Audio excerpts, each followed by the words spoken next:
नमस्कार, मैं डॉक्टर चंद्रमणि ब्रह्मदत्त। आज के इस रूबरू कार्यक्रम में हम आज जिस शख्सियत के साथ मौजूद हैं, उनके से सड़क से लेकर संसद तक अनेकों बार सुने गए, लोगों ने सुनाए। आज हम उन्हीं से उनके बारे में, उनके संघर्ष के बारे में जानेंगे और उन्हीं के शब्दों में जानेंगे कि उनका जमीनी सफर से लेकर देश की राजधानी का सफर कैसा रहा। इसी क्रम में आज हम बात कर रहे हैं साहित्य की महत्वपूर्ण शख्सियत आदरणीय देवेंद्र माझी जी से। सर नमस्कार। नमस्कार जी, नमस्कार। कैसे हैं? हाँ, बहुत बढ़िया।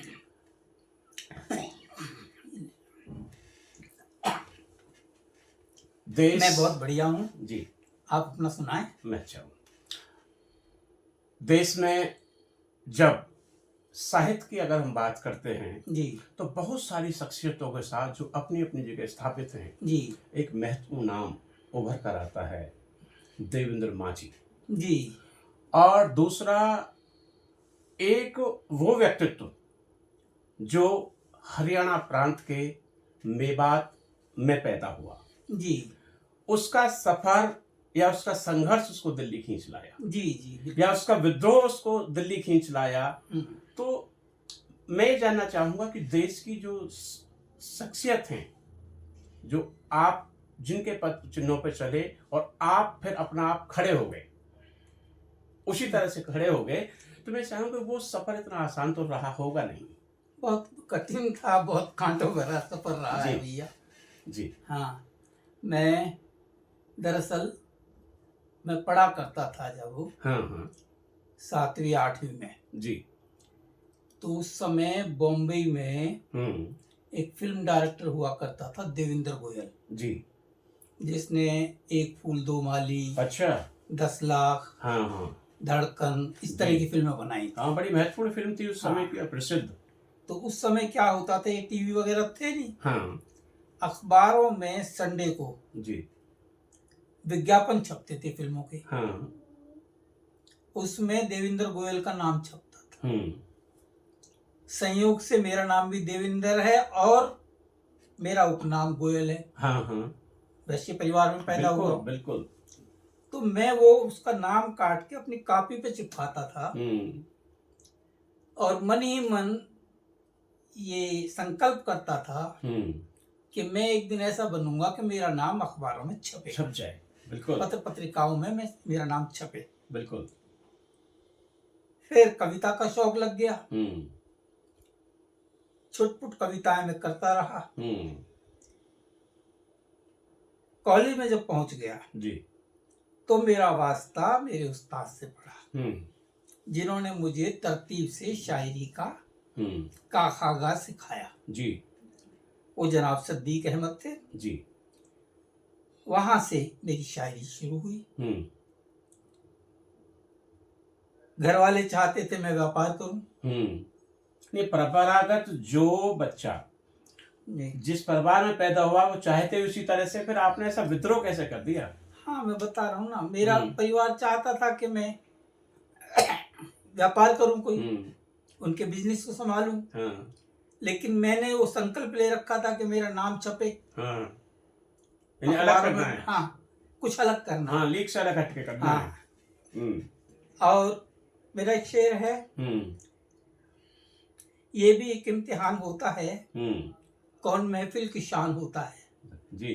जब आदमी अलग होता है तो लोग उसको देखते हैं। बिल्कुल, उसकी इज्जत करते हैं। यही मेरा एक आदर्श बना रहा मेरा शेर जी। और इसी आदर्श के चलते घर वालों से मेरी अनबन रही। मैं दिल्ली चला आया, यहाँ की पत्र पत्रिकाओं में नौकरी करता रहा। सांदे वीर अर्जुन में, पब्लिक एशिया में, मिड डे में जी। इस तरह सांदे अखबार में आप तो संपादक के हैसियत से रहा। बिल्कुल, समाचार संपादक या चीफ सब एडिटर, इस तरह से मैं रह करके और उन अखबारों को निकालता रहा। शायरी मेरी निरंतर चलती ही रही, लेखन मेरा निरंतर अपना साहित्य का चलता ही रहा। देखो आज जो भी दे पाया हूँ, बिल्कुल इसी सफर की देन है। बिल्कुल।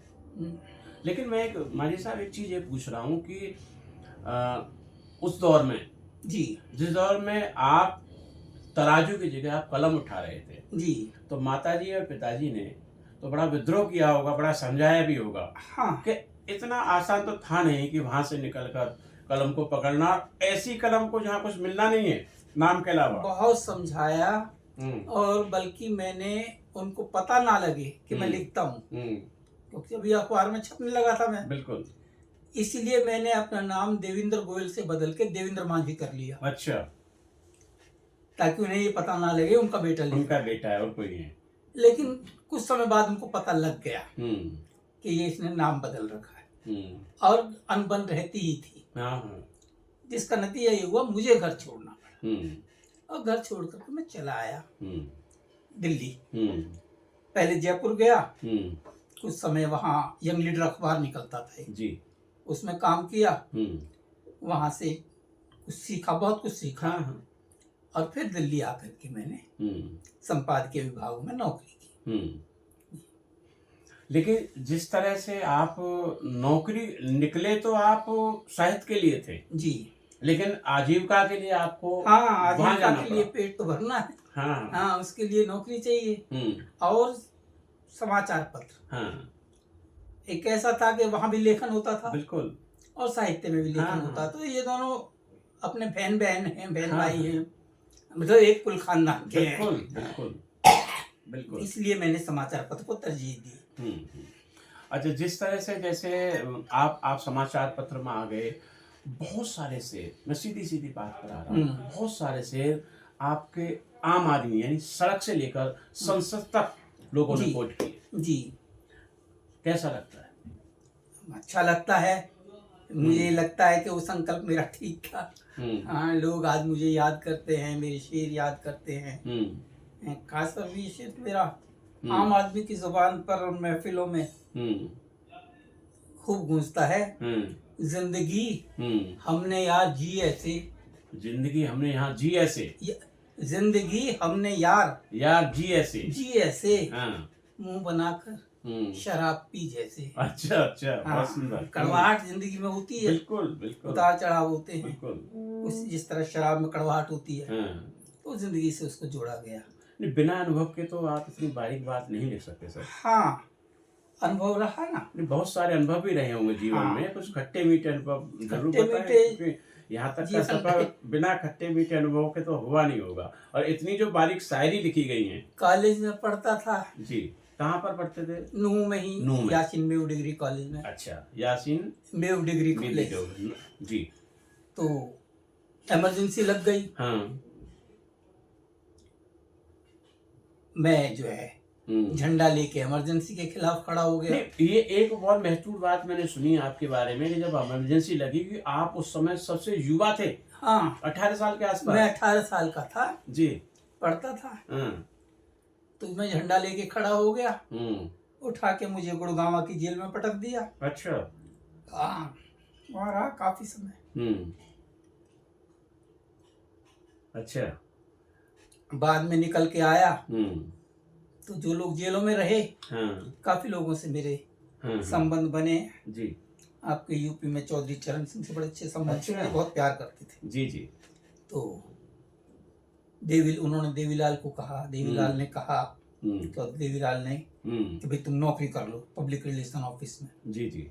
तो मैंने उनको मना कर दिया। मैंने कहा मैं सरकारी नौकरी करूंगा तो मुझे हर आदमी को सलाम करना पड़ेगा। अच्छा, खुददारी आ गया। हाँ, मैं ये काम नहीं कर सकता। मैं तो अपने पत्रकार रहूंगा।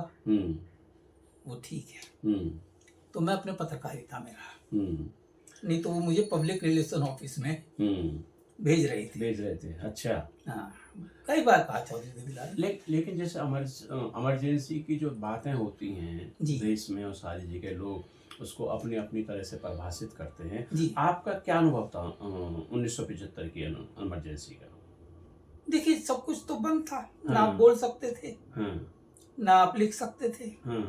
मतलब अगर लिख रहे हैं बंद डायरी में तो एक अलग बात है, जनता के सामने नहीं ला सकते। बिल्कुल बिल्कुल। लेकिन वहाँ हम विद्रोही थे। जेल में मैं दीवारों पे लिख देता था कोयले से। अच्छा, हाँ, वो जेलर यादव हुआ करते थे, वो मुझे डांटते भी थे। गुड़गांव जेल की बात, गुड़गांव जेल की। हाँ, वो मुझे डांटते भी थे, दीवार बिगाड़ रहा है, हाँ, ये कर रहा है, और फिर उसको साफ करवा दिया करते थे वो हाँ, गीले कपड़े से। जी, और मेरे आसपास से कोयला हटवा दिया करते, कहीं कोयला ना हो। मैं फिर किसी पुराने जेलर से, पुराने कैदी से कह के हाँ, कोयला मंगा लेता, फिर कोई शेर लिख देता था दीवार पर। हाँ।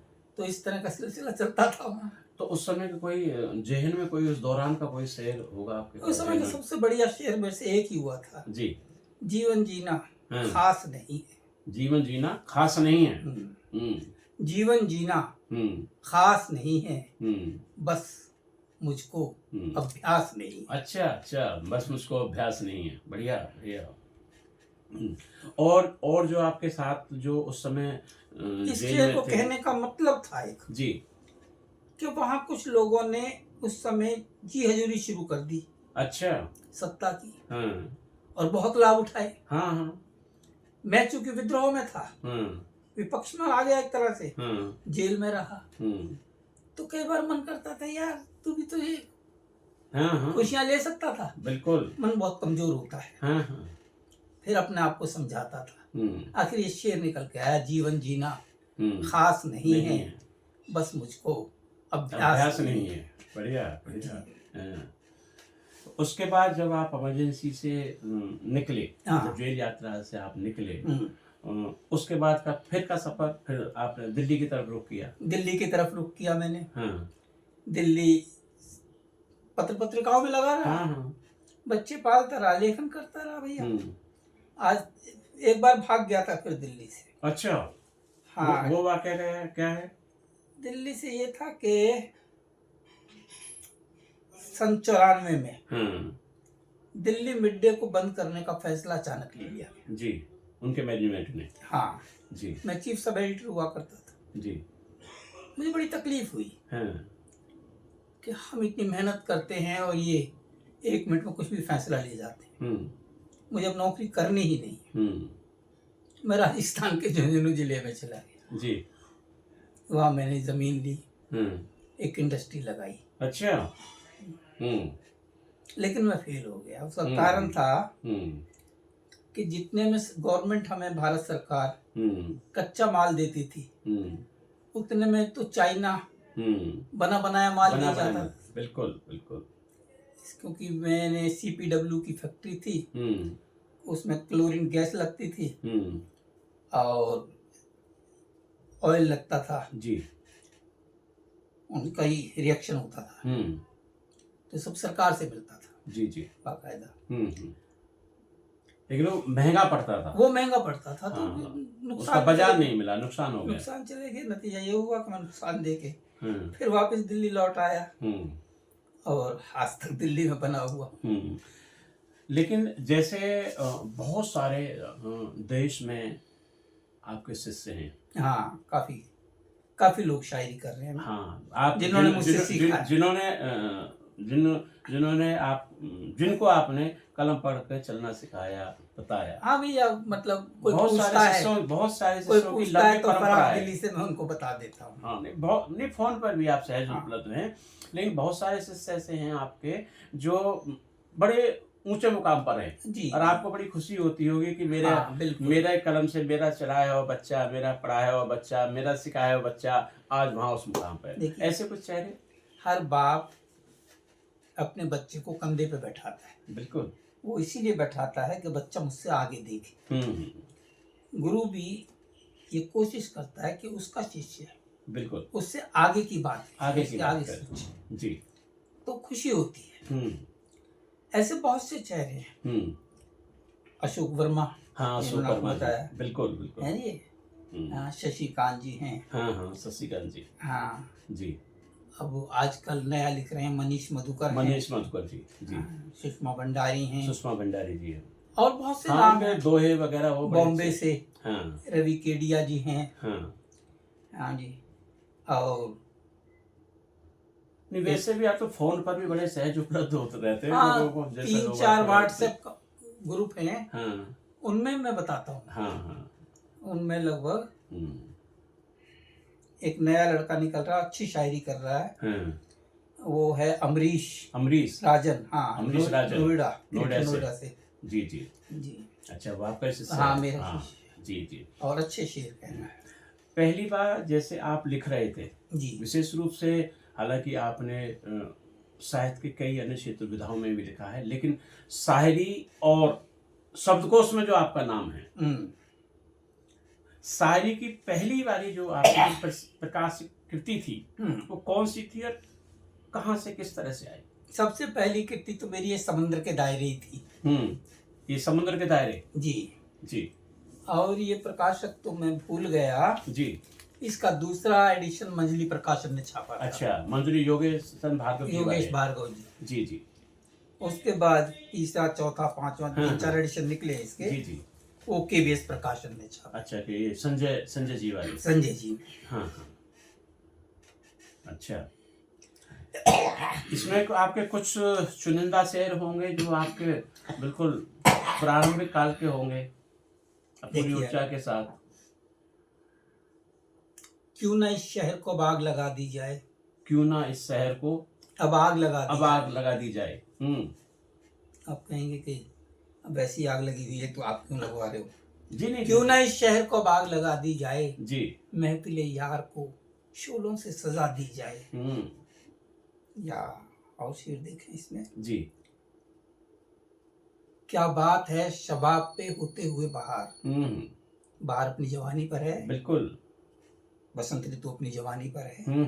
क्या बात है शबाब पे होते हुए बहार, बागों के दरमियान भी मुरझा रहे लोग। ऐसी क्या बात है भाई? बिल्कुल कि बसंत ऋतु आया हुआ है, चारों तरफ फूल खिले हुए हैं, बिल्कुल, उसके फिर भी लोग मुरझा रहे हैं। बिल्कुल। क्या बात है शबाब पे होते हुए बहार, बागों के दरमियान भी मुरझा रहे हैं लोग। ये कौन सा गुनाह किया है कि सब के सब, ये कौन सा गुनाह किया है कि सब के सब एक दूसरे को देखकर शर्मा रहे हैं लोग। इस तरह की शायरी इसमें है। और उसके बाद आपकी जो एक ये है कि हादिसा, मजबूरियां मेरी, मजबूरियां मेरी, इशारे हवाओं के, झुकी पीठ पर बोझ। अच्छा, हाँ ये दोहों की है। ये रोशनी मेरी नहीं। हाँ। और क्यों सभी खामोश हैं। हाँ। शीशे का इंकलाब। हाँ। और भी बहुत सारी हैं। हाँ, शीशे का इंकलाब और भी बहुत सारी हैं। इसके बावजूद बहुत सारी हैं। मैं ही मौका हूँ। हाँ। नगर कराएगा विषपान मुझे, सूद देना है जिंदगी का। अच्छा। हाँ, हाथ हैं झाड़े हुए। इन सारी जो लंबी जो सूची है आपकी, 10 शायरी की 10-12 किताबें। हाँ, नहीं उसके बावजूद सारी से अलग भी तो आपके हाँ, उसके बाद तो हैं, अन्य विधाओं की भी बहुत सारी पुस्तकें हैं। कोश पर बहुत काम किया है। बड़ा काम है, बहुत काम नहीं, बड़ा काम है और मील का पत्थर का काम है। जैसे मैं देख रहा था कि ये यांत्रिक मात्रिक। इसकी खासियत ये है, हाँ, हर शब्द के साथ उसका वजन दिया गया है। हाँ। ये देखिए। हाँ। जी। वहाँ से उठा लो। जी जी। खुला पड़ा है। हाँ, करेंगे। अच्छा, ये दूसरा ये है कि हिंदी कोश है, 2 खंडों में है। हाँ हाँ, है नी? ये वाले। हाँ, बढ़िया। आज ये तो सबसे बड़ा है। हाँ। आज तक मद्दाह का चलता था। हाँ। वो 755 पेज का है। अच्छा, ये 2000 पेज का है। 2000 पेज। हाँ, 2 खंड है ना इसके। हाँ, ये पहला खंड है, एक दूसरा खंड और ये वाला है मुहावरा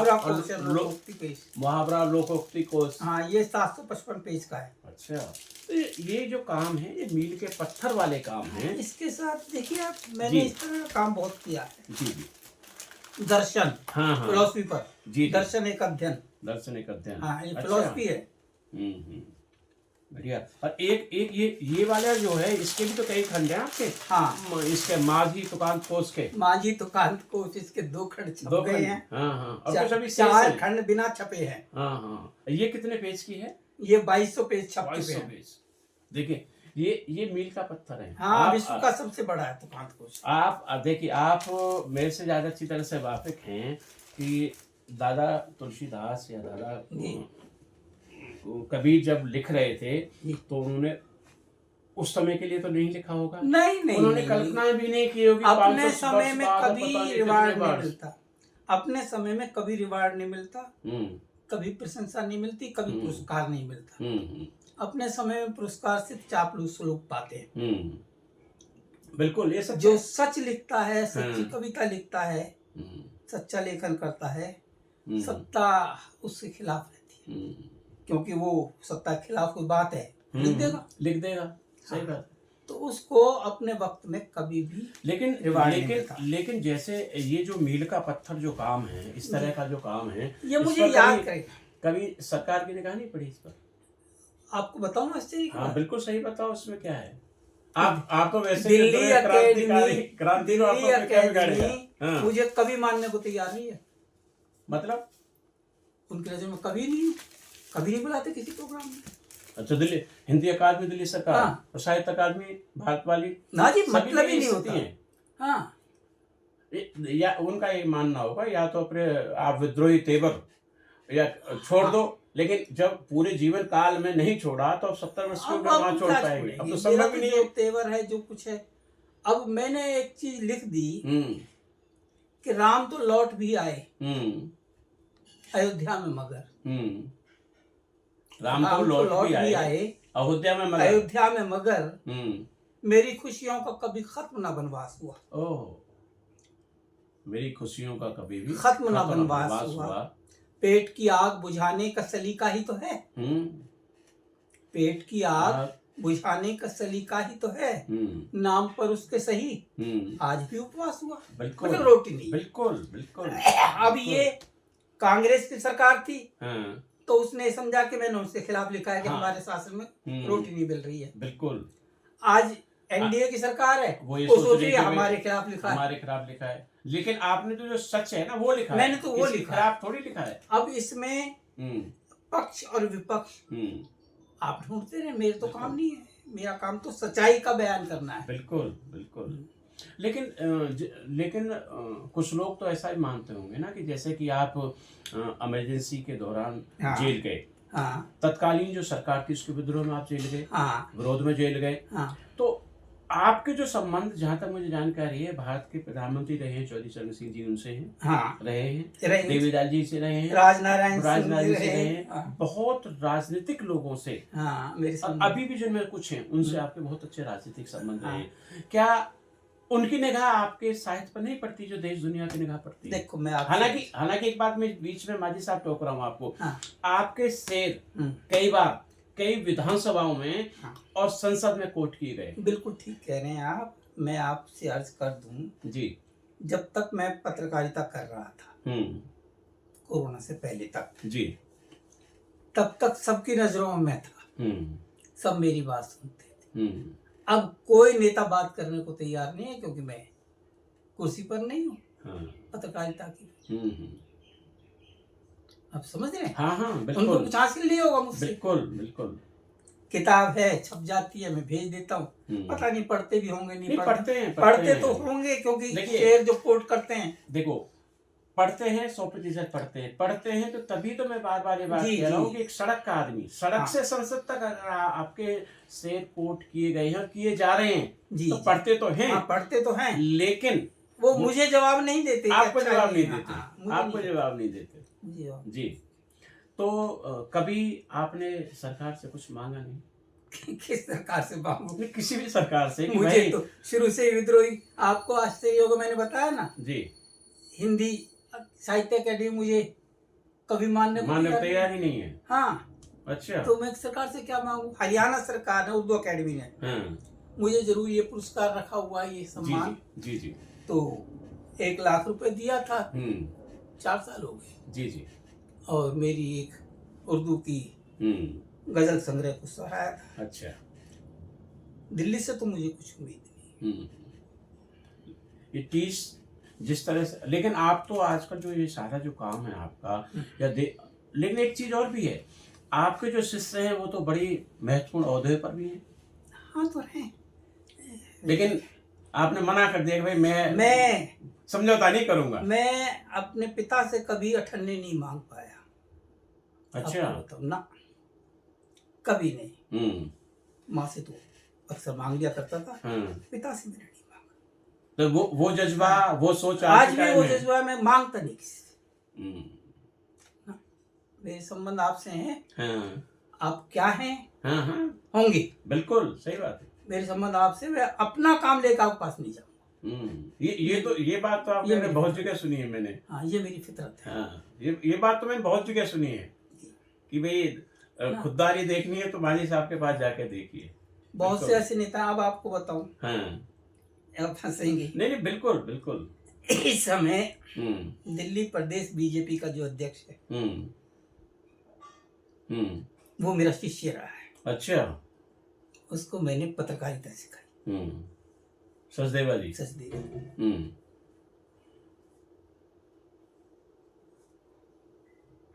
पब्लिक एशिया अखबार में। अच्छा। उसको मैंने पत्रकारिता सिखाई।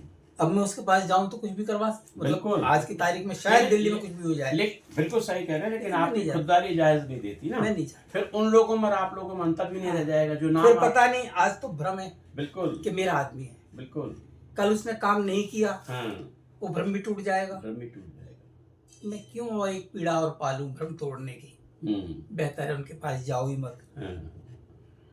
वो एक गांव की एक पुरानी कहावत थी कि आप ही कहते थे कई बार कि जिनको खड़ा हुआ व्यक्ति नहीं दिखा उनको बैठा व्यक्ति कहा दिखा। बिल्कुल बिल्कुल बिल्कुल बिल्कुल वही बात। लेकिन इसके साथ साथ ये जो सारी चीजें आपको देश की हजारों संस्थानों ने, एनजीओज ने, ट्रस्ट ने, साहित्यिक संस्थानों ने समय समय पर पुरस्कृत किया है। समय समय पर भारत में आप कोई बड़ा ऐसा शहर नहीं है जहां आप नहीं गए हों। बंगलोर यूनिवर्सिटी ने मुझे वो दी, डॉक्टरेट की उपाधि दी कांत को उस पर। बिल्कुल बिल्कुल। तो इस सम्मानों की जो मैं श्रृंखला देख रहा हूँ, हजारों जो मोमेंटो यहाँ पर लगे हुए हैं और आपके सम्मान में जो ये सम्मान पत्र हैं, बहुत सारी चीज़ें हैं, उनसे लगता तो है कि लोगों के मन में और दिल में तो आपके लिए जगह है।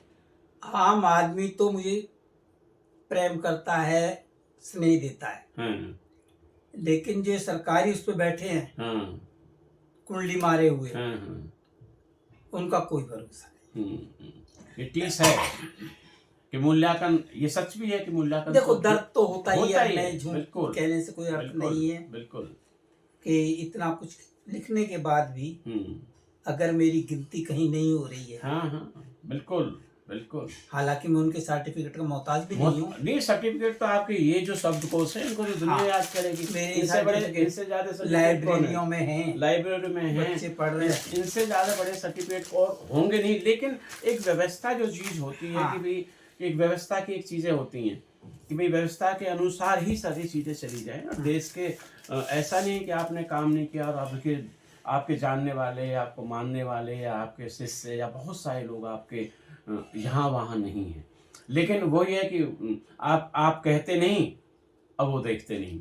हाँ, हम कहते नहीं होती। हाँ, खुददारी आगे आ जाती है। साहित्यिक सफर आमतौर पर ऐसा माना और जाना जाता है जो साहित्यकार होते हैं उनका जो जीवन काल होता है, जी, वो आपकी तरह ही होता है। जब बाद में उनके नाम पर सरकार कुछ भी कहे, उनके घर को सुरक्षित कर दे, उनके नाम से पुरस्कार कर दे, उनके कुछ भी उनका कर दे। मेरे एक मित्र थे जी, उन्होंने कुछ पंक्तियां लिखी नई कविता के रूप में जी, सन 75 के आसपास। जी। कभी तेरे लिए मान भी है सम्मान भी, कभी तेरे लिए मान भी है सम्मान भी, कार भी है कोठी भी, शर्त है सिर्फ तेरे मरने की। तो भैया जो सही लेखक है जी, ईमानदार लेखक, उसको तो ये उम्मीद ही नहीं करनी चाहिए कि वर्तमान व्यवस्था उसके लिए कुछ करेगी। बाद में चाहे सड़क का नाम कराए, पार्क का नाम कराए, स्कूल के नाम कराए, आपके नाम पर आपके लिए सोच संस्थान बनाए। सुदर्शन जी की 4 पंक्तियां हैं जी। मानता हूं कि हमको चाव से दिवस गालिब का मनाना चाहिए। फिर उसके बाद तो दिन मनाते हैं, बिल्कुल मांझी दिवस, ये दिवस, गालिब दिवस। मैं वही चीज कहना चाह रहा हूं। मानता हूं कि हमको चाव से दिवस गालिब का मनाना चाहिए, लेकिन जीवित गालिबों को भी जरा योग्य जीने के बनाना चाहिए। बढ़िया। तो सुदर्शन जी का ये 2 पंक्तियां मुझे हमेशा याद रहती हैं। जिस तरह आपका ये साहित्यिक सफर शुरू हुआ जी, और अभी भी है सफर, जी, तो अभी भी है, अभी जी, भी आप जी, लगातार निरंतर कोई मेरा- माने ना जाने ना पूछे ना उसकी कोई परवाह ही नहीं। हाँ, विद्रोही तो निरंतर मेरा जारी है। विद्रोही तो विद्रोही होता है, क्रांतिकारी तो क्रांतिकारी होता है। जी जी जी। हैं, किसी के जिस शख्सियत ने किसी के आगे ऐसे हाथ नहीं फैलाया हम्म। और किसी के मानने से होता भी कुछ नहीं। नहीं, कुछ नहीं होता। ये इतने जो शब्दकोश हैं, इतनी जो एक पुस्तकें हैं आपके द्वारा लिखित, ये उनसे कहीं आगे जाते हैं। उर्दू का एक शेर है जी, बहुत मशहूर शेर, शायर का नाम मुझे याद नहीं आ रहा। जी। मेरा पैगाम मोहब्बत जहाँ तक पहुँचे। जहाँ तक पहुँचे। तो मेरा काम है लिखना। मैं अपना लेखन कर रहा हूँ, अपने विचारों को दे रहा हूँ। अब ये कहाँ तक पहुँच रहे हैं, बिल्कुल, कोई मुझे सर्टिफिकेट दे ना दे इसकी मुझे हाँ, चिंता उससे क्या है, बिल्कुल बिल्कुल सही बात, नहीं, चिंता बिल्कुल सही, बिल्कुल। अब मैं ये चाह रहा था कि कुछ आपको जी जो आपको अपनी सुंदर शायरी लगती है आपके हिसाब से। हमें तो सारी सुंदर है, हमें तो देखो सारी भैया, अच्छी है, सारी हमारे लिए यादगार हर है। माँ को अपने सारे बच्चे जी प्यारे लगते हैं, लेकिन फिर भी उसमें एक ऐसा हुआ है कि भाई ये जैसे ये मुझे ज्यादा प्यारा है, मुझे ज्यादा नजदीक है, या ये मेरे ज्यादा अंतस में है। मुझे जवानी बहुत कम हाँ, याद कोई होती है, बात नहीं, मैं पढ़ लिखता के बहुत पढ़ हूँ। के पढ़ के मैं पढ़ के दे दूंगा। जी 4 पंक्तियां देखें जी। आपने आज तक आपको पानी से बुझाते देखा होगा। हाँ हाँ, बिल्कुल अब आग से पानी निकलते देखे। जी। इसमें मेरा जीवन भी है। हाँ हाँ। यूं नहीं है ठाठ सुल्तानी बहुत। यूं नहीं है ठाठ सुल्तानी बहुत। जैसे आप कह रहे हैं इतना कुछ लिख दिया, हाँ इतने हाँ, बिल्कुल पुरस्कार वगैरह हैं। तो यूं नहीं है ठाठ सुल्तानी बहुत, खाक भी हमने मियाँ छानी बहुत। यूं नहीं है ठाठ सुल्तानी बहुत, खाक भी हमने मियाँ छानी बहुत। और हाथ में आकर फफूलों ने कहा, जल गए थे फफूल, बिल्कुल। हाथ में आकर फफूलों ने कहा, आग में भी है छुपा पानी बहुत, बढ़िया, आग में भी है छुपा पानी बहुत। तो जी, और कुछ? हाँ, बिल्कुल। मैं आपको कुछ, क्योंकि आपको जानने वाली और आपको मानने वाली एक लंबी श्रृंखला है, लंबी पीढ़ी है, लंबे लोग हैं, तो उनके लिए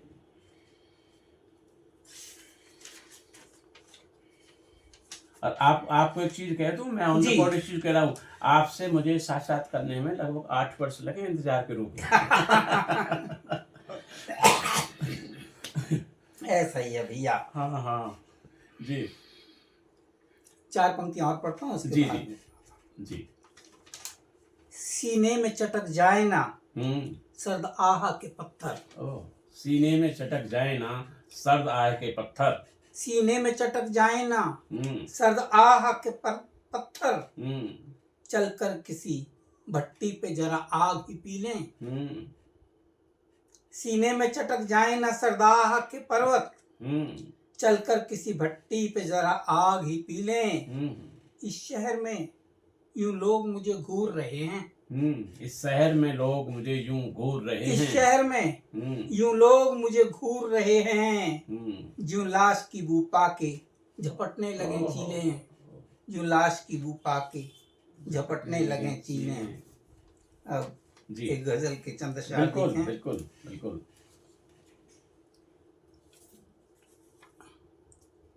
जी। जिंदगी को इस तरह ढोते नहीं।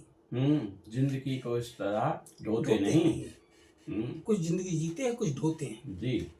जिंदगी को इस तरह ढोते नहीं, बस करो अब और समझौते नहीं। अरे बढ़िया, दोबारा एक बार, दोबारा। जिंदगी को इस तरह ढोते नहीं, बस करो अब और समझौते नहीं।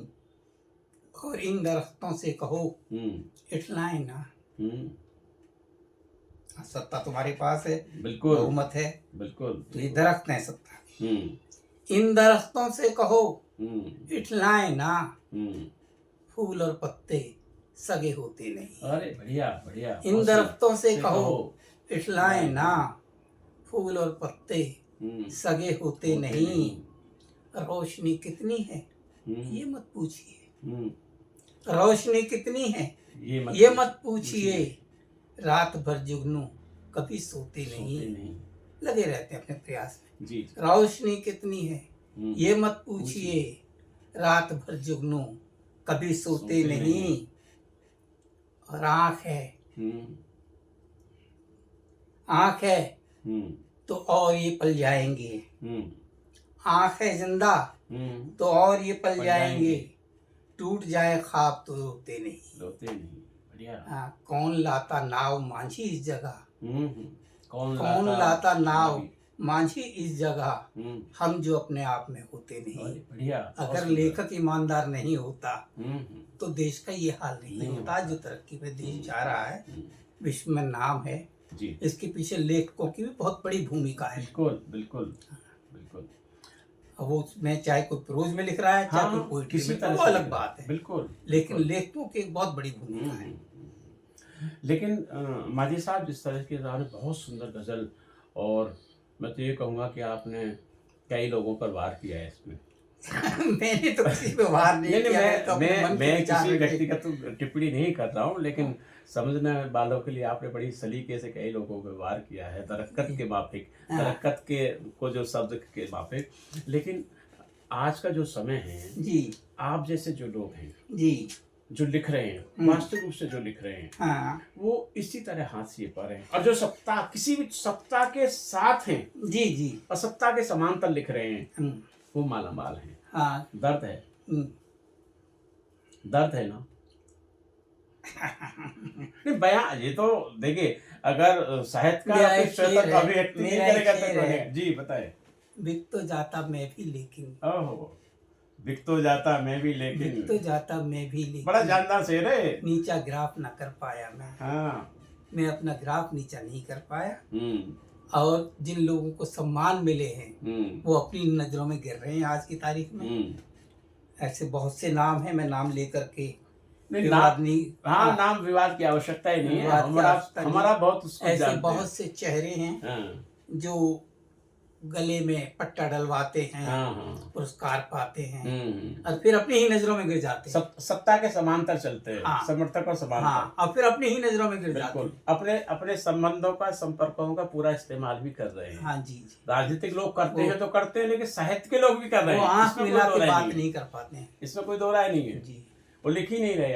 आपने एक बार कहा था, एक बार एक कार्यक्रम में मैं आपको सुन रहा था, तो मैं दर्शक दीर्घा में बैठा था, श्रोता की भूमिका में। आपने एक बार बड़ी सुंदर बात कही थी एक कार्यक्रम में। आपने कहा था कि लेखक यानी साहित्यकार जी कभी सत्ता के समांतर नहीं चलता, साथ नहीं चलता कभी। वो हमेशा सत्ता का विरोधी होता है। विरोधी नहीं होता, विरोधी समझ लिया जाता है। यानी आपका उस समय सेंस कहने का ये था कि वो सत्ता की बुराइयों को उजागर करता है तो उनको विरोधी समझ लिया जाता है। इस तरह का आपका उस समय भाव था। जी, क्योंकि सत्ता को चापलूसी पसंद, उसे तो जी हजूरी पसंद है। जो हमारे पक्ष में कहेगा, उसे जरा भी ये पसंद नहीं है कि कोई हमारे विरोध में कहे जाए, जबकि वो विरोध होता नहीं है। वो आईना दिखाने की कोशिश होता है कि भाई आप ये आपके राज में ऐसा हो रहा है, उसको वो विरोध मान लेते हैं। वो उसको विरोध मान लेते हैं सुधारने की बजाय। तो ये है और कुछ नहीं, सोच का फर्क है। जैसे अभी कुछ आप कह रहे थे आप। हाँ, शेर मैं सुनाता हूँ जी। अभी एक गिलास में आधे में पानी भर दो, हम कहेंगे आधा भरा हुआ है, वो कहेंगे आधा खाली है, बहस होती रहे। बिल्कुल। तो यूं विरोध का बहस कोई अर्थ नहीं रखता है। देखिए मैं कुछ शेर पढ़ रहा हूँ। बिल्कुल बिल्कुल। ये इशारे में अपनी बात कहेंगे। बिल्कुल जी।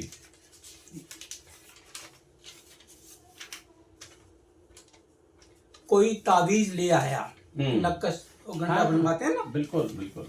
कोई तावीज ले आया, किसी ने कुछ दवा लिखी। कोई तावीज ले आया, किसी ने कोई दवा लिखी।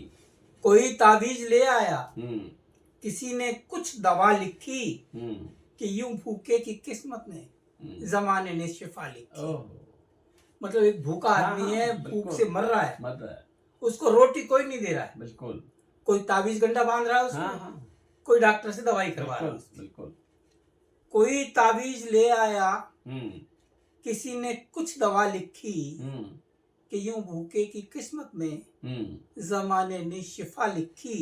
हम्म, और देखें शेर, जी, हम उतनी ही उन्हें यारो हम्म, दुआ देकर चले आए, हाँ, हम उतनी ही उन्हें यारो दुआ देकर चले आए, हम उतनी ही उन्हें यारो दुआ देकर चले आए, हमारे नाम पर लोगों ने जितनी बद्दुआ लिखी। ओहो, बढ़िया बढ़िया। हम उतनी ही उन्हें यारो दुआ देकर चले आए, हमारे नाम पर लोगों ने जितनी बद्दुआ लिखी। और शेर देखें जी, बहुत फितने उठे, बलवाइयों ने घर जला डाला।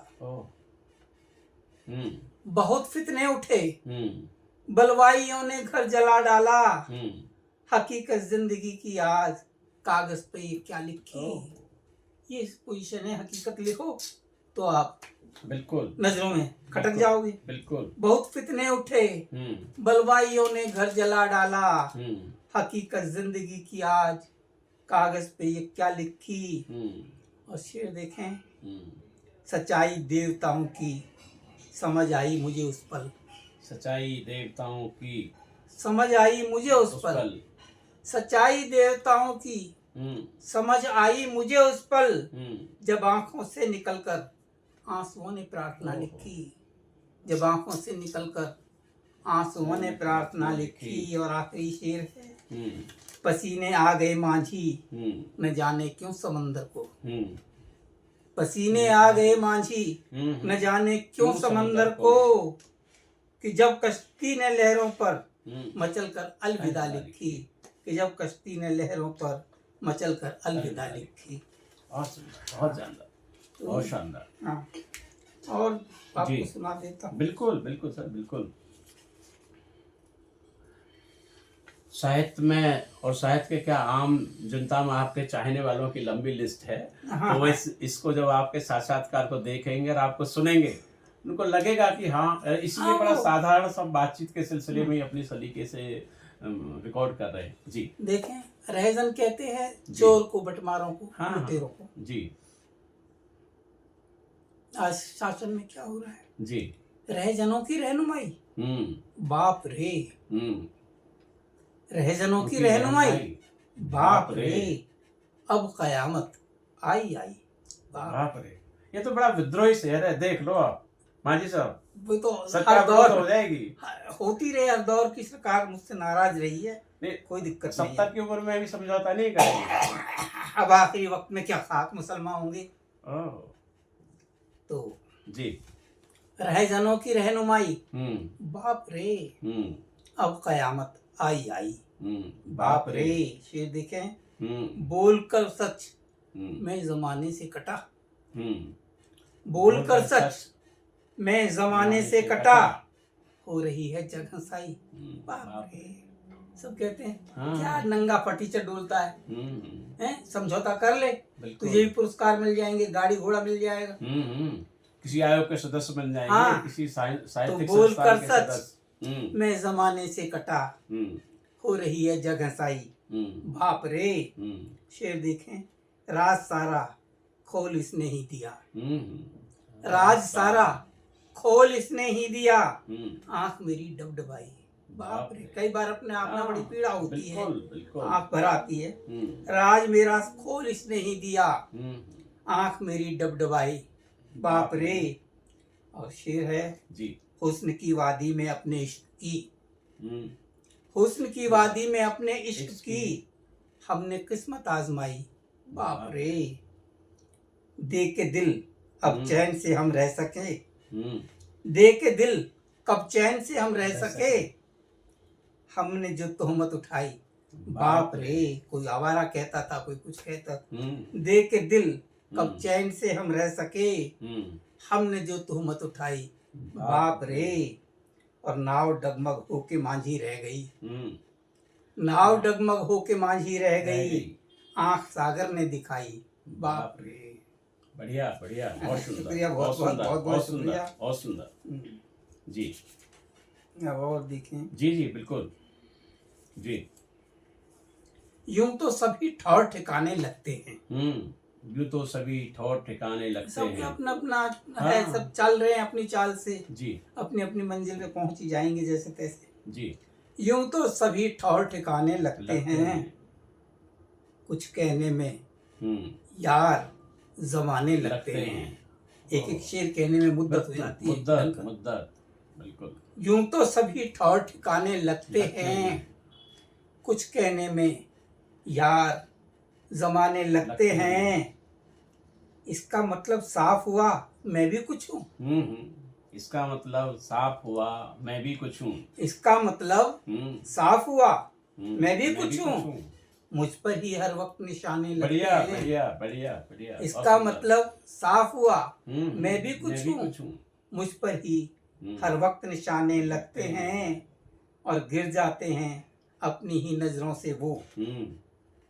गिर जाते हैं। अब जो आप बात कर रहे थे ना कि सत्ता के साथ जुड़ मिल करके और पुरस्कार पा रहे हैं, देखिए शेर है। जी जी स्वागत। गिर जाते हैं अपनी ही नजरों से वो, जो अपने आदर्श भुनाने लगते हैं। गिर जाते हैं अपनी ही नजरों से वो, जो अपने आदर्श भुनाने लगते हैं। और वक्त बिगड़ जाता है जिसका दुनिया में, वक्त बिगड़ जाता है जिसका दुनिया में, मजबूरी के नाज उठाने लगते हैं। बढ़िया। और आखिरी शेर है। बहुत सुंदर। जिक्र चले सागर तट पर जब मांझी का, जिक्र चले जब सागर तट पर जब मांझी का, लहरों को भी चक्कर आने लगते हैं। लहरों को भी चक्कर आने लगते हैं। बढ़िया। बहुत सुंदर बहुत सुंदर बहुत जानदार। जी 4 पंक्तियां देखें आप। जी जी बिल्कुल स्वागत। 4 पंक्तियां देखें जी। दूर था मंजिल से जितना, नक्शे पा, नक्शे पाँव कहते हैं पाँव के निशान को, पाँव के निशान। दूर था मंजिल से जितना, नक्शे पा अच्छा लगा। अच्छा लगा। दूर था मंजिल से जितना, नक्शे पा अच्छा लगा। मुझको जाने किस लिए वो फासला अच्छा लगा। दूर था मंजिल से जितना, नक्शे पा अच्छा लगा। मुझको जाने किस लिए वो फासला अच्छा लगा। और रोज ही चेहरे की मेरे छीन लेता था हंसी। रोज ही चेहरे की मेरे छीन लेता था हंसी। टूट कर बिखरा जमी पर आई ना अच्छा लगा। जब उसको तोड़ दिया ना पत्थर से, रोज ही चेहरे की मेरे छीन लेता था हंसी। टूट कर बिखरा जमी पर आई ना अच्छा लगा। तो सरकार से कहता हूँ भैया गरीबों की सुनो, ठीक काम कर लो, नहीं तो किस दिन शीशे की तरह चटक जाओगे। बिल्कुल दूसरे लोग आ जाएंगे। हाँ बिल्कुल। ये तो परिवर्तन का दौर है। हमेशा से रहा है। जी देखिए कुछ सरकार को खुश कर देते हैं। बिल्कुल। हो तो जाते हैं काम ले देखे। हो तो रिश्वत चल रही है। बिल्कुल। हो तो जाते हैं काम ले देके। ठीक है ये निजाम ले देके। अच्छा अच्छा दोबारा पढ़ो एक बार। हो तो जाते हैं काम ले देके। ठीक है ये निजाम ले देके। और है सियासत या पाट चक्की के, है सियासत या पाट चक्की के, इसमें पिस्ता आवाम ले देके। है सियासत या पाट चक्की के, इसमें पिस्ता आवाम ले देके। और शेर देखें जी। सब निगाहों का तू ही मरकज है। मरकज कहते हैं केंद्र को। सब निगाहों का तू ही मरकज है। खूब है तामझाम ले देके। और लोग पढ़ने नमाज आएंगे। लोग पढ़ने नमाज आएंगे। तू अज़ां दे इमाम ले देके। और शर्म की शेर देखें, बहुत नाजुक शेर है जी जी। कि शर्म की चादरें उतारें सब, शर्म की चादरें उतारें सब। चुप है फिर भी हमाम ले देके। और जिंदगी कर दी आज लो मांझी, जिंदगी कर दी आज लो मांझी इस समंदर के नाम ले दे के। बढ़िया बढ़िया। इस समंदर के नाम ले दे के। बढ़िया, बहुत सुंदर बहुत सुंदर। अच्छा भाई साहब, एक चीज और पूछ रहा था, जैसे आपका मूल जन्म हाँ मेवात में हुआ जी, बड़ा अच्छा माहौल उस समय का, बहुत हाँ, बहुत शांति प्रिय। आपके जो उस्ताद थे वो भी एक धर्म विशेष से, हाँ ठीक है, मुसलमान उनकी शागिर्दी में आपने चलना सीखा, पढ़ना सीखा, बिल्कुल इस मुकाम तक आए जी जी। और बहुत सारे शिष्यों की जो संख्या है वो भी आपके हर धर्म समाज संप्रदाय की हाँ है। हाँ बिल्कुल, बहुत सारे, ऐसा यहाँ कोई धर्म नहीं देखा जाता। आपने ना कभी धर्म जाति संप्रदाय नहीं देखा। आपके शिष्यों की जो लंबी सूची है उसमें हर धर्म हर समाज हर समुदाय के लोग हैं। लेकिन मेरा सवाल ये है, देश की जो वर्तमान आज की जो स्थिति है, जो आबो हवा है, खासकर जो विभाजन की या संप्रदाय और धर्म वाली, उस पर क्या कहना चाहेंगे? टीस तो जरूर उठती होगी और आपने लिखा भी बहुत होगा इसके बारे में। ये देश की खूबसूरती है कि हम सब मिलके रहें जी, इसीलिए एक रहता देश। विविधता में एकता हमारे यहाँ की खूबसूरती रही है जी। लेकिन आज इतनी कट्टरता है, वो क्यों है? ये जो धर्म के ठेकेदार बने हुए हैं जी हर पक्ष में, हाँ हाँ, वो अपनी रोजी रोटी कमाने के लिए लोगों को भड़काते रहते हैं और उनसे चंदा वसूल करते हैं, अपनी दुकानदारी चलाते हैं। उसमें कोई मरे कोई गिरे, उन्हें कुछ नहीं लेना, धर्म से उन्हें कुछ नहीं लेना। माजी साहब, इसलिए आपको सरकार नहीं करती है, आप इतना विद्रोह में बोलते हैं। धर्म के नाम पर ये सिर्फ नाटक करते हैं, सिर्फ नाटक करते हैं और रोटी कमाते हैं। ये अब आप ऐसे बोलोगे तो आपको कैसे वो मानेंगे? आपके वो तेवर जिसरों से आपने कलम उठाई और आज तक यही बरकरार है। मुझे इस समय याद नहीं आ रहा, मेरा एक शेर है जी कि मंदिर का इमाम हो, मस्जिद का इमाम हो, या मंदिर का पुजारी, ये नाम खुदा का लेते हैं, खाते चंदा का पैसा है। तो चंदा इकट्ठा करते हैं और उससे पैसा खाते हैं, ऊपर खुदा का नाम तो हमें और तुम्हें दिखाने के लिए लेते हैं। तो बाकी वो पूजा कैसे करते हैं आप देख रहे हैं, धर्म के लोग भी आपके खिलाफ हो जाएंगे, पीछे पड़ जाएंगे। अब हो जाए तो हो जाए, समझौता नहीं करोगे ना, सब सच्चाई तो बोलना पड़ेगा। कलम उठाया है यानी तो कलम की लाज रखो। यानी जब से माँ की कोख में जन्म लिया तब से कलम उठाई, तब से आज तक ये सोच लिया है कि समझौता करूंगा ही नहीं, चाहे कुछ भी हो जाए, सच बोलूंगा। मेरा जन्म हुआ दिवाली के दिन रात को जी, दीप जले थे। हाँ, तो मैं अंधकार का हामी क्यों बनूं? मैं तो रोशनी का हामी। मैं तो दीपक की रोशनी को देखूंगा, मैं अंधकार क्यों हामी बनूं? बिल्कुल बिल्कुल बिल्कुल। अब चूंकि हमने आपका बड़ा समय लिया है, लेकिन अभी हम थोड़ा सा समय और लेंगे। हाँ हाँ। अभी जैसे इतना आपने साहित्य रचा, विभिन्न विधा में रचा, ये तो एक आपकी एक विधा है कि आपको देश और दुनिया में लोक साहित्य के रूप में जानते हैं मानते हैं, या आपके शब्दकोश के रूप में जानते हैं मानते हैं। लेकिन उससे अलग भी आपने अन्य विधाओं में बहुत उपन्यास भी लिखा है, दोहे भी लिखे हैं, और अन्य विधाओं में भी लिखा है, और आप गीत भी लिखे हैं। हाँ, मैं वही पर लाना चाह रहा था कि आप देश के बहुत सारे महत्वपूर्ण समाचार पत्रों के संपादक भी रहे हैं। हाँ। और समय समय पर आप और देश और दुनिया की बहुत सारी पत्रिकाओं में छपते भी रहे हैं। हाँ। और देश और दुनिया की बहुत सारी संस्थाओं में आपको सम्मानित भी किया है।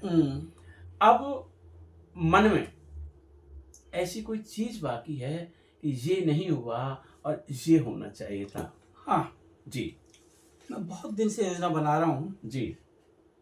अभी मैं उसे मतलब खोलूंगा नहीं। हाँ हाँ, कोई बात नहीं जी। मैं एक इतना बड़ा ग्रंथ और 2200 पेज के आसपास देना चाहता हूँ कि फिर साहित्य के लिए बहुत आसानी हो जाएगी नए लोगों को जी। जैसे मैंने पहले देखा था ना कि गजल के लिए चाहिए जी जी, सबसे पहले काफिया चाहिए। हाँ हाँ। मैं तो कांत कोश ले आया, बिल्कुल। फिर मैं एक किताब लाया, वो वहाँ रखी है, गजल के आसान छंद जी, वो समझा दिए उनको ताकि वो आ गया। उसके बाद लोगों को शब्दों की मात्रा गिनना नहीं आया, तो मात्रिक कोश ला दिया मैंने जी आसान करने के लिए। अब एक किताब और है, उसकी योजना बना रहा हूँ। अगर मैं बोल जाता हूँ तो ये आजकल नहीं कोई बात जल्दी नहीं हो जाता है। नहीं कोई बात नहीं, आप लोग अपनी योजना को गोपनीय रहे। जी, मैं अभी बहुत कुछ लिखना चाहता हूँ, अभी 30 बाकी है। हाँ। यानी ये इतने सारे जो शब्दकोश इतने नहीं, मजबूती के साथ लिखे छप हैं, जाते हैं, मैं सोचता हूँ मैं पढ़ भी नहीं पाता। ये तो मील के पत्थर है सर, इनसे भी संतुष्ट नहीं है अभी आप। मैं तो भूल जाता हूँ कि चले गए। अभी लेखन से आप संतुष्ट नहीं है? अभी तो काम करना है। आप 70 वर्ष के हैं और अभी कह रहे हैं कि अभी काम करना है। जवानी तो अब चढ़ी है। शोध के विद्यार्थियों को क्या साहित्य की जवानी तो अब चढ़ी है। अच्छा, हाँ, अब तक तो हम बचपने में थे, लिख रहे थे।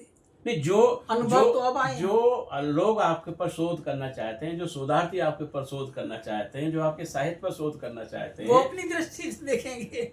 अच्छा, वो लोग अपनी दृष्टि से देखेंगे। वो भी ऐसे विद्रोही होंगे आपकी तरह? अब कैसे बनेंगे? समझौतावादी नहीं होंगे, सोच लो। देखिए, विद्रोह बहुत बहुत कठिन डगर है। नहीं, मैं तो देख रहा हूँ आपको, बहुत कठिन डगर है। हर आदमी इतने, देखिए मैं पुनः इस बात को कह दूं, ये जो मील के पत्थर हैं, जी, ये जो मील के पत्थर हैं, जी, ये एक नहीं, ये बहुत सारे जो मील के पत्थर हैं, जी, ठीक है, ये जो मील के पत्थर हैं, इसके बावजूद भी अगर सरकार की निगाह नहीं पड़ रही है तो ये उसका काम है। मेरा काम है लेखन करना, वो उसका काम है। वो अपने काम को ठीक कर रही नहीं कर रही वो जाने।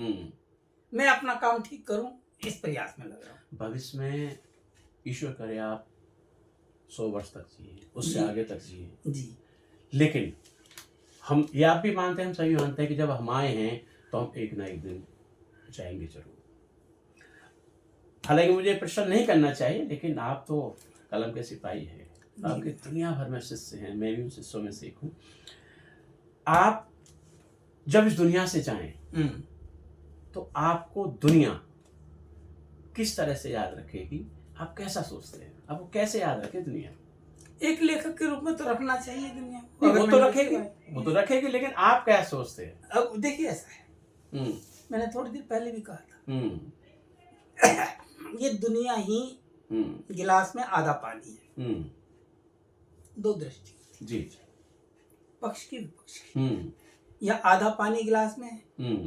कुछ लोग इस बात पे अड़े हैं कि आधा गिलास खाली है, कुछ लोग इस बात पे अड़े हैं कि आधा गिलास भरा हुआ है। दोनों अपनी जगह सही है, लेकिन बहस चलती रहती है। जी बिल्कुल, ठीक है। इसी तरह से मेरे साहित्य पे लोग अपनी दृष्टि से देखेंगे, क्योंकि जैसे गिलास को अपने अपनी दृष्टि से देख रहे हैं, मेरे साहित्य को लोग अपनी दृष्टि से देखेंगे।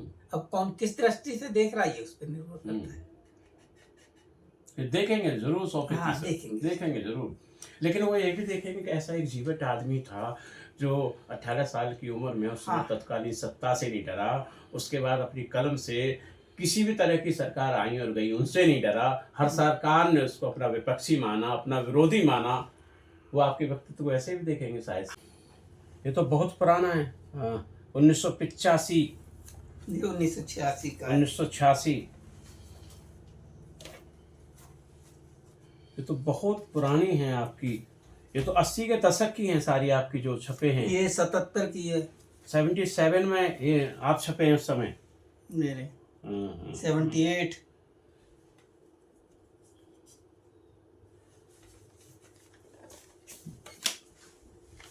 माझी साहब का ये हम जो रजिस्टर देख रहे हैं बहुत पुराना रजिस्टर है, 77 यानी 75 के आसपास की इसमें वो रचनाएं माझी साहब ने अखबारों के कतरन के ऊपर पेस्ट करके रखी हैं कि आप ये लगाएंगे 75 से पहले से लगातार अनवरत लिख रहे हैं और देश की महत्वपूर्ण उस समय के समाचार पत्रों में लिख रहे हैं। ये बड़ी दुर्लभ उनका संग्रह है, बड़ा दुर्लभ दस्तावेज है, जो कि मुझे लगता है कि भविष्य में जो हमारे साथी साहित्य पर या साहित्य की अन्य विधाओं पर या आदरणीय देवेंद्र मांझी जी के साहित्य पर या व्यक्तित्व पर अगर वो शोध करना चाहेंगे, ये 80 के दशक की इसमें बहुत सारी इनकी वो हैं कि जो देश और दुनिया की पत्रिकाओं में लेख छपे। और ये मैं देख रहा हूँ ये 90 के आसपास, 90 के उसमें दशक में जो इनके लेख, कहानी, कविताएं या जो सारी चीज़ें अन्य समाचार पत्र रहेंगे, ऐसे कम से कम बहुत सारे रजिस्टर्ड हैं। मैं केवल यहाँ प्रतीकात्मक इनको दिखा रहा हूँ। तो मेरा कहना यह है कि जो भविष्य में जो साहित्य पर या हिंदी भाषा पर जो शोध करना चाहेंगे, तो वो आदरणीय देवेंद्र माझी जी को नहीं भूल पाएंगे। बेहतरीन काम है, बेहतरीन उन्होंने संग्रह सुरक्षित करके रखा हुआ है कि जो कि उस समय बड़ा मुश्किल है। 75 से लेके अब तक के समय पर देखिए विद्रोही स्वर, हाँ, ये कब का है? 87 का है। ये मैं लिख रहा हूँ अखबार में कि इतने मंत्री बने, कोई आंसू पहुंचने नहीं आया। हाँ, सब नाराज मुझसे हो गए। बिल्कुल। इन्होंने जिस तरह से एक ही आर्टिकल इन्होंने लिखा था उस समय 87 में, इन्होंने लिखा आर्टिकल का, इन्होंने शीर्षक दिया नू। इसने अनेक मंत्री दिए, आंसू पोंछने को ही नहीं आया। लेकिन समस्या क्या है? समस्या माझी साहब के साथ ये है कि इन्होंने अपनी क्रांतिकारिता, अपने विद्रोही कलम को नहीं छोड़ा, माफ करें। अगर विद्रोही कलम को नहीं छोड़ा तो हर किसी व्यक्तित्व ने, हर किसी सरकार ने, चाहे किसी भी समय कितनी भी सरकारें राज्य या देश में आती रही, उन्होंने आपको अपना विद्रोही मान लिया, जबकि इनकी ऐसी मंशा थी नहीं। खैर, किसी ना किसी दिन, एक ना एक दिन जरूर इस बात पर निर्णय होगा और देश में भविष्य में आपके साहित्य का मूल्यांकन जरूर होगा। ऐसा हम सभी मानते हैं और हम मानते हैं। खैर माझी साहब, अब मैं ये कह रहा हूं कि जी, देश में, जी, मैं पुनः इस बात पर आ रहा हूं कि देश में, हालांकि वैसे तो आपके शिष्यों की जी बहुत लंबी सूची है, जी, जी, और मैंने एक बात कही कि हर समाज, हर समुदाय, हर धर्म के शिष्य आपके पास है। जी, ठीक है, जो आपके पैरों में बैठ के जो पढ़ना लिखना सीखा, अभी भी आप, हाँ, मतलब सीख रहे हैं। हाँ, ये आपकी, मैं बिल्कुल स्पष्ट कर दूं, आप सहज और सरल हैं, तो इसलिए आपकी जो सूची बहुत ज़्यादा लंबी है। लेकिन मेरा अपना ये कहना है कि देश में जो नए युवा रचनाकार जी, जी, लिख रहे हैं या लिखना चाह रहे हैं, उनके लिए आप क्या संदेश देना चाहिए? मैं इतना कहूँगा, बिल्कुल जो मन की बात है, जो मन एक बार सच जरूर बोलता है, मन की बात लिखें। वो किसी से प्रभावित होकर ना लिखें। मन की बात लिखेंगे तो सच्ची बात लिखेंगे, क्योंकि इंसान हमेशा साक्षात्कार करता है जी, और सच उसके सामने आता है कि ये सच है। मैं आपको 4 पंक्तियां सुनाता हूँ। जी। करेगी एक दिन आहत तुम्हें भी, करेगी एक दिन आहत तुम्हें भी, वफा की लग गई है लत तुम्हें भी। बढ़िया बढ़िया।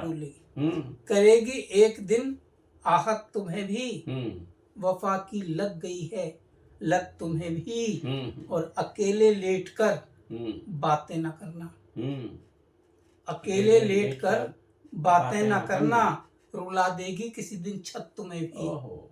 तो जब आदमी अकेला बिस्तर पे लेटा होता है, चिंतन अवस्था में होता है, बहुत सा सत्य उसके सामने आता है,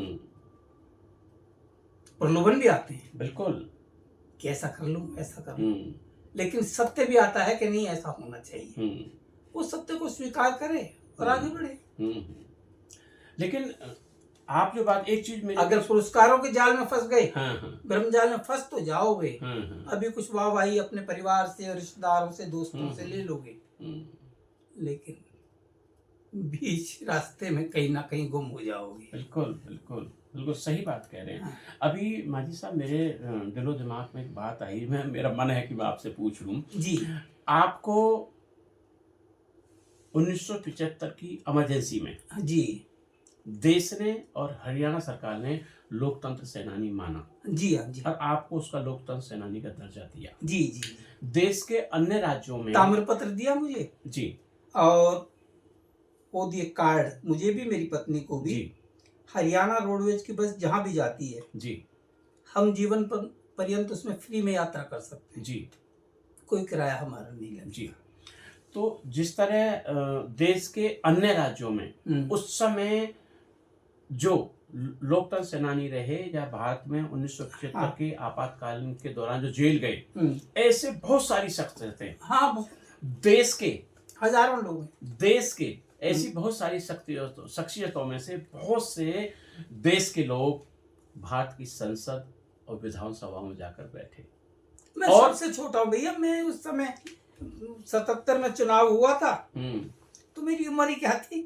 नहीं, उसके बाद तो और भी हजार मौके थे ना आपके पास। नहीं, मैं राजनीति से मेरा मोह भंग हो गया जब मैंने देखा कि सब कोई नागनाथ है, कोई सांपनाथ है।